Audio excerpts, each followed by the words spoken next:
Assalamualaikum warahmatullahi wabarakatuh. Kepada yang terhormat Ibu Maisanti MSy sebagai dosen pengampu, dan kepada yang kami hormati teman-teman dari STAI Muhammadiyah Tulungagung. Pada kesempatan kali ini kita akan menyampaikan peran pendidikan kewarganegaraan bagi generasi milenial dalam mewujudkan good citizenship. Nah, sebelumnya kita perlu memahami terlebih dahulu pendidikan kewarganegaraan itu tujuannya apa. Jadi pada pasal 3 Undang-Undang tentang Sisdiknas bahwasanya pendidikan nasional berfungsi mengembangkan kemampuan dan watak serta peradaban bangsa yang bermartabat dalam rangka mencerdaskan bangsa, bertujuan untuk berkembangnya potensi peserta didik agar menjadi manusia yang beriman dan bertakwa kepada Tuhan Yang Maha Esa, berakhlak mulia, sehat, berilmu, cakap kreatif, mandiri, dan menjadi warga negara yang demokratis serta bertanggung jawab. Fokusnya adalah pada perspektif nilai-nilai Pancasila dan Undang-Undang Dasar 1945. Sehingga ini yang menjadi tujuan dari pendidikan kewarganegaraan. Lalu bagaimana peranan pendidikan kewarganegaraan dalam mewujudkan kewarganegaraan yang baik? Maka yang paling dasar, yang paling fundamental adalah dengan menghayati nilai-nilai Pancasila, sebagaimana yang telah kita ketahui bersama bahwasanya 3 pokok fungsi Pancasila. Yang pertama sebagai ideologi, yang kedua sebagai dasar negara, dan yang ketiga sebagai pandangan hidup. Maka menghayati nilai-nilai Pancasila sebagai pandangan hidup, maka itu diharapkan mampu untuk menciptakan warga negara yang baik.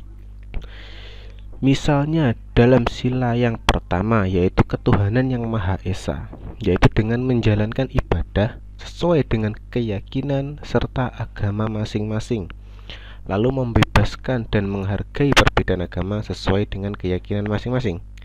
Dengan begitu akan memberikan suatu ketenangan dan ketentraman hati karena terciptanya kedamaian dan toleransi dalam suatu perbedaan. Lalu dalam sila kedua, kemanusiaan yang adil dan beradab, yaitu memiliki rasa hormat pada setiap orang seperti menghormati keberagaman budaya, lalu menumbuhkan sikap saling tolong-menolong sebagai bentuk kepedulian terhadap orang lain.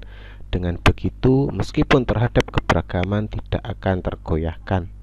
Lalu pada sila ketiga, persatuan Indonesia, yaitu memiliki rasa bangga akan keanekaragaman budaya yang ada, salah satunya dengan menggunakan produk atau barang dalam negeri. Dengan mencintai produk dalam negeri dapat mendorong untuk menciptakan sebuah persatuan, dan persatuan tersebut berdasarkan dalam diri guna mendapatkan kehidupan yang merdeka, berdaulat, serta dapat mewujudkan suatu perdamaian abadi.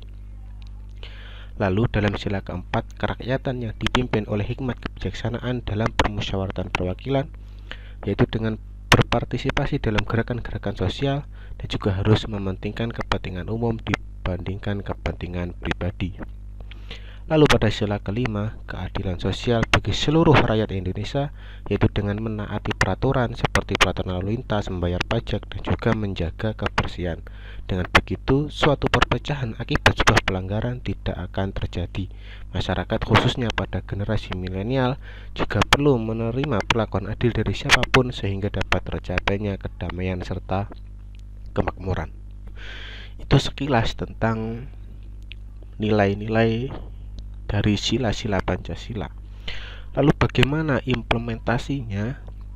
Maka di sini ada beberapa poin seperti yang telah kami sampaikan, bahwasanya akan sangat menarik jika fokus pada sebuah diskusi dengan studi kasus kejadian sehari-hari, terlebih lagi jika itu terkait kejadian yang sedang viral atau ramai dibicarakan.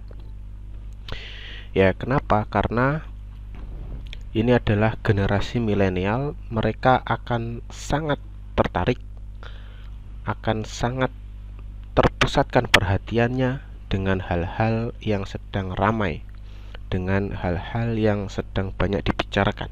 Dengan demikian, maka diharapkan dari hal-hal yang sedang ramai itu bisa mendapatkan poin-poin menarik dan bisa mendapatkan pembelajaran-pembelajaran sehingga bisa bermanfaat dalam pemahaman mereka terkait masalah nilai-nilai Pancasila. Bagaimana suatu kejadian atau suatu fenomena yang sedang viral dikaitkan dengan nilai-nilai Pancasila.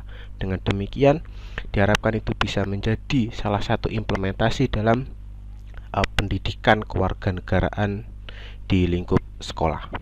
Lalu yang kedua, ada implementasi juga di luar sekolah, seperti misalnya menjalankan HAM dengan baik, yaitu saling menghormati atas perbedaan, baik di dunia maya ataupun nyata, saling bertoleransi satu dan lainnya. Lalu yang kedua, mentaati peraturan yang ada, di mana dalam bermedia sosial pun ada undang-undang ITE, seyogyanya generasi milenial tetap patuh terhadap rambu-rambu tersebut. Dan yang ketiga, menjaga ketahanan nasional. Tindakan generasi milenial dalam menjaga ketahanan nasional adalah dengan tidak mudah mempercayai berita simpang siur dan hoax. Generasi milenial perlu mampu untuk memfilter informasi yang masuk dan tidak mudah menyebarkannya. Ya, jadi kurang lebih seperti itu yang mungkin bisa kami sampaikan. Semoga bisa bermanfaat. Jika ada kurangnya mohon maaf. Assalamualaikum warahmatullahi wabarakatuh.